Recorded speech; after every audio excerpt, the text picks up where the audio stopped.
कन्हैया लाल की अगर हत्या हुई है और उसका जिम्मेदार कोई है तो वो नुपुर शर्मा का बयान है। जिम्मेदार कोई है तो भारतीय जनता पार्टी की गलत नीतियां हैं। जिम्मेदार कोई है तो गृह मंत्रालय है जो उन पे कार्रवाई नहीं होने दे रहा है, जबकि कार्रवाई होनी चाहिए। उमेश कोले और कन्हैया लाल के जो हत्यारोपी हैं, कहीं ना कहीं उनकी बीजेपी नेताओं से फोटो। बिल्कुल बिल्कुल बिल्कुल बिल्कुल। देखिए, ये लोग वो खूनी भेड़ियां हैं कि खून पे खून करके, यानी कि लाशों की ढेर पे राजनीति करने वाले लोगों में से हैं। और सिर्फ वही नहीं, आपने देखा कि अमरनाथ यात्रियों पे जो हमला करने की तैयारी कर रहा था वो भी भाजपा आईटी सेल का अल्पसंख्यक सभा अध्यक्ष था वो। तो इनके पास सारी चाबियां हैं, सिर्फ सत्ता प्राप्त करने के लिए, जनता को आनंद देने के लिए नहीं, जनता को सुख सुविधा देने के लिए नहीं, सिर्फ और सिर्फ सत्ता किस तरीके इनका सुरक्षित रहे उस काम में लगे रहते। कहाँ है वो RDX विस्फोटक जिसने हमारे भारत माँ के सच्चे सपूत 40 शहीदों को शहीद कर दिया, जवानों को? आज तक उसकी जांच नहीं हो पाई। और देवेंद्र सिंह सोढ़ी की जमानत क्यों हो गई? जो देवेंद्र सिंह सोढ़ी जम्मू कश्मीर में था, उसका DSP, उसकी जमानत क्यों हो गई? तो बहुत सारी बातें हैं, लेकिन इन सब मुद्दों पे ये चर्चा नहीं करते। आप लोग धन्यवाद के पात्र हो। सैल्यूट करता हूं आपको कि आप देश की वास्तविकता को जनता के बीच परोसने का कार्य करते हो, और आप लोगों की वजह से ही अब तक वर्तमान में हमारा देश लोकतंत्र सुरक्षित है। ये जो सुप्रीम कोर्ट ने कहा था नुपुर शर्मा की वजह से माहौल खराब हुआ, इसको कैसे करें? सुप्रीम कोर्ट के निर्णय का मैं सम्मान करता हूँ, और कहीं ना कहीं पूरा देश सुप्रीम कोर्ट की ओर ही अब टकटकी लगाए देख रहा है, क्योंकि जो शासक है वो तानाशाह हो चुका है। कोई भीष्म पितामह की भूमिका में बैठा है, कोई दुर्योधन की भूमिका में बैठा है, कोई द्रोणाचार्य, कोई कृपाचार्य बना बैठा है, और रोजाना कोई ना कोई द्रौपदी हमारी होती है जिसका चिरहरण हो रहा होता है, और ये मुक्त दर्शक होते हैं। अगर दुर्योधन पे उंगली उठा दी, दुशासन को दुशासन कह दिया, तो देशद्रोह का मुकदमा जरूर आप पे लगने जाएगा। जुबैर ने क्या जुल्म किया था? जुबैर को क्यों गिरफ्तार किया गया? क्या उसने कौन सा ऐसा जुल्म किया था? रीट्वीट ही तो किया था।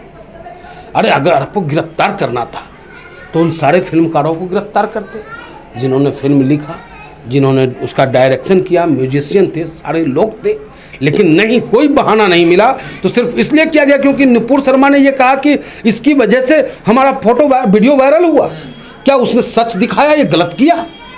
देश पूछता है, भारत पूछता है इनसे कि क्या सच्चाई दिखाने वालों पे आपकी पुलिस जुल्म करेगी?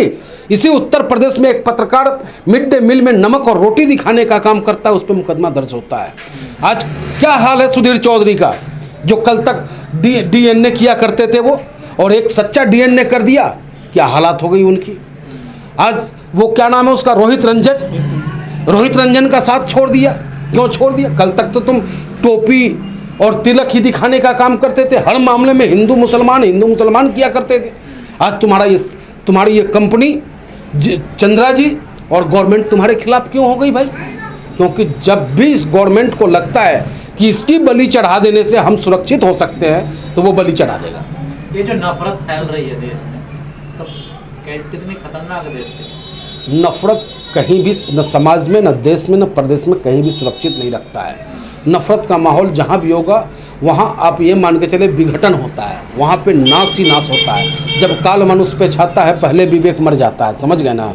तो नफरत के लिए कहीं कोई जगह, ये धरती कृष्ण की है, ये धरती राम की है, ये धरती गुरु गोविंद सिंह जी की है, महात्मा बुद्ध की है, जहाँ शांति का संदेश देने का काम लोगों ने किया। लेकिन आज भगवान राम के नाम पर और कृष्ण के नाम पर लोग सत्ता तो प्राप्त कर लिए, लेकिन उनके आचरण से दूर कंस और रावण की भूमिका में खड़े हैं।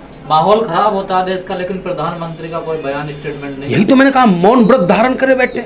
कल तक ये बोलते थे कि मनमोहन सिंह जी हैं जो बोलते ही नहीं, और ये है कि चुप होते नहीं, सिर्फ अपने मन की बात करते हैं, और जन की बात मेरा बाप आके करेगा। जो देश की हालात है उस पर बयान कौन देगा? प्रधानमंत्री जी।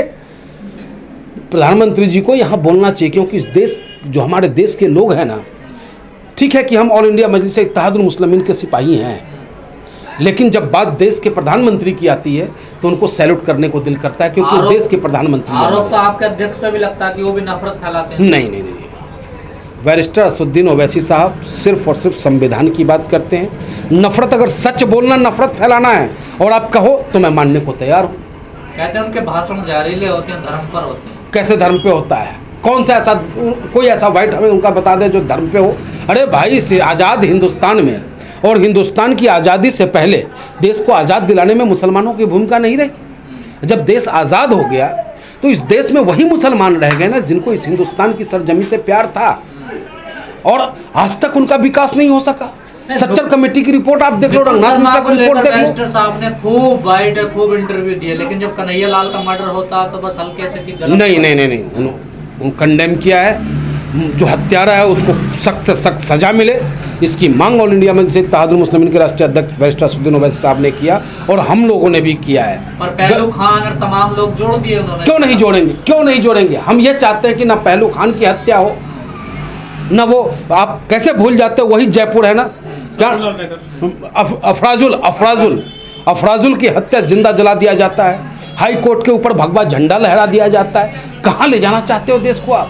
ये देश संविधान से चलेगा, भगवा झंडा से नहीं चलेगा। तो गलत को गलत से थोड़ा ठीक करोगे। हाँ, तो गलत हम गलत नहीं कर रहे हैं ना, हम तो ये कह रहे हैं कि हमारे देश में न सलीम को चोट पहुंचनी चाहिए न राम को चोट पहुंचनी चाहिए।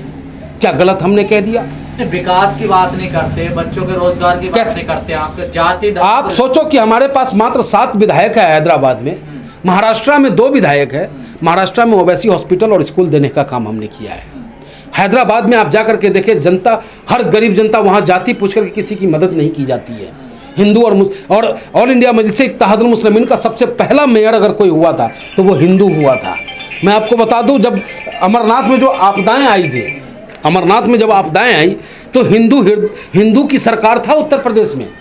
अखिलेश जी थे, मात्र 50 लाख रुपए देने का काम किया था, और हमारी कोई सरकार नहीं, हमें चुनाव लड़ने का कोई इरादा नहीं था वहाँ उत्तराखंड से, न उस वक्त चुनाव की कोई बात थी। उसके बावजूद 2 करोड़ रुपए देने का काम किया और राहत सामग्री देने। आज बिहार के अंदर में वो 4 विधायक गद्दार छोड़ के तो हमें चले गए, वो बिक गए।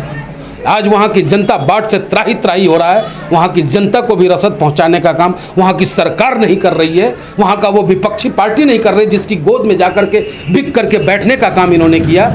आज भी वहाँ की जनता के दर्द को, अपना दर्द अगर कोई समझ रहा है तो ऑल इंडिया मजलिस इत्तेहादुल मुस्लिमीन का राष्ट्रीय अध्यक्ष समझ रहा है। तो हमारा राष्ट्रीय अध्यक्ष जाति पात की बात नहीं करता, वो संविधान की बात करते हैं, वो देश की बात करते हैं। वो ये कहते हैं कि हमारा देश सुरक्षित होना चाहिए, सबको बराबर का अधिकार। विकास कैसे होगा? अगर हम 4 भैया हैं तो एक भैया सिर्फ हल चलाने में लगा रह जाए, एक भैया कलेक्टर हो जाए। और नहीं, वो निपुण शर्मा पर, बुरखे पर, इन पे ज्यादा बात करते हैं ना। क्यों नहीं करेंगे? मस्जिद पे क्यों नहीं करेंगे? जब हमारे तिलक लगाने पे हमें रोक नहीं है, हमें अपनी चुटिया रखने पे रोक नहीं है, तो आप बुरखे पे क्यों उंगली उठाते हो भाई? अरे जिसको घूंघट रखना है रख लो ना। हमारे हिंदू समाज में हमारी माँ बहनें रखती हैं घूंघटे, जो नहीं रखता उसे कोई जबरन रखवाने नहीं जाता। आपको मुस्लिम समाज में भी ऐसे मिल जाएंगे, लेकिन जो बहन बेटी हमारी लोक लाज में बुरके लगाती हैं उस पर रोक लगाने का अधिकार किसने दिया आपको? मस्जिद मदरसों की बात ना करके रोजगार शिक्षा की बात करें तो इससे बेहतर। बिल्कुल हम लोग रोजगार और शिक्षा पे ही बात करना चाहते हैं, लेकिन यही लोग हिजाब और रमजान और कब्रिस्तान में ला करके जनता को फंसाना चाहते हैं।